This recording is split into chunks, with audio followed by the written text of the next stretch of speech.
नमस्कार मैत्रिणींनो, तुम्हा सर्वांना नवरात्रीच्या माझ्याकडून खूप खूप शुभेच्छा. या नवरात्रीमध्ये आपण उपवासासाठी खास अशी भाजणीपासून बनवलेली दशमी बनवणार आहोत.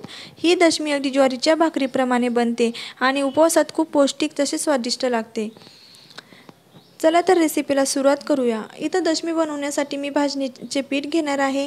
त्यामध्ये चवीनुसार आपल्याला मीठ टाकून घ्यायचे आहे आणि आता थोडे थोडे पाणी टाकून आपल्याला हे पीठ चांगल्या प्रकारे मळून घ्यायचे आहे. भाजणी ही कशी बनवायची याची रेसिपी मी माझ्या रेसिपीच्या चॅनलवर अपलोड केलेली आहे. आपण एकदा नक्की बघा. भगर, राजगिरा आणि साबुदाणा वापरून ही भाजणी इथं मी बनवलेली आहे. खूप पौष्टिक अशी ही उपवासात चालणारी रेसिपी आहे. आपण उपवासात ही रेसिपी एकदा नक्की ट्राय करून बघा. अशा पद्धतीनं छान प्रकारे आपल्याला हे पीठ मळून घ्यायचे आहे. आपण जितक्या छान प्रकारे हे पीठ मळून घेऊ तितकी आपली दशमी ही छान प्रकारे बनून तयार होते. नवरात्रीमध्ये तसेच एकादशीला देखील ही दशमी उपवासात चालते. आपण नक्की उपवासात ही रेसिपी जरूर करून बघा. सोपी पद्धत आहे आणि कमी वेळात तयार होणारी आणि खायला पण खूपच मस्त. आता आपल्याला ही दशमी अशा पद्धतीनं थापून घ्यायची आहे. ज्याप्रमाणे आपण ज्वारीची भाकरी बनवतो त्याच प्रकारे ही सर्व प्रोसेस आहे. आता आपल्याला गॅसवर तवा गरम करून घ्यायचा आहे. त्यावर ही दशमी आपल्याला टाकून घ्यायची आहे.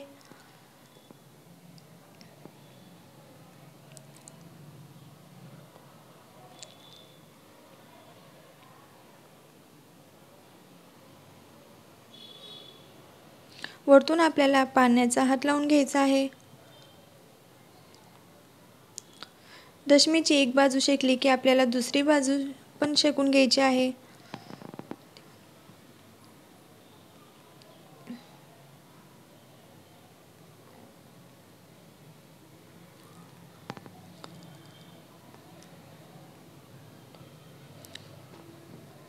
आता आपल्याला गॅसवर खरपूस अशी ही दशमी शेकून घ्यायची आहे.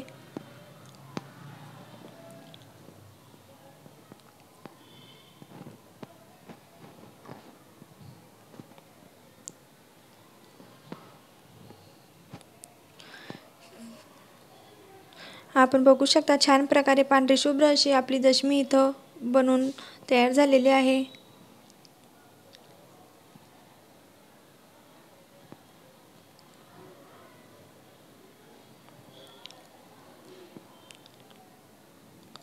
छान प्रकारे आपली दशमी बनून तयार झालेली आहे.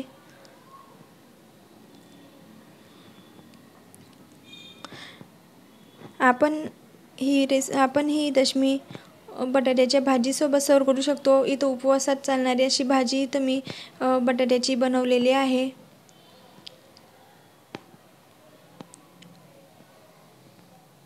आपल्याला जर माझी ही रेसिपी आवडली असेल तर रेसिपीला एकदा नक्की लाईक करा, शेअर करा, चॅनलला सबस्क्राईब करा आणि एकदा नवरात्रीच्या उपवासामध्ये ही दशमी आपण नक्की बनवून बघा.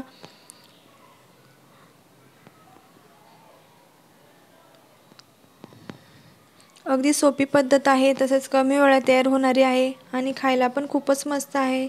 धन्यवाद.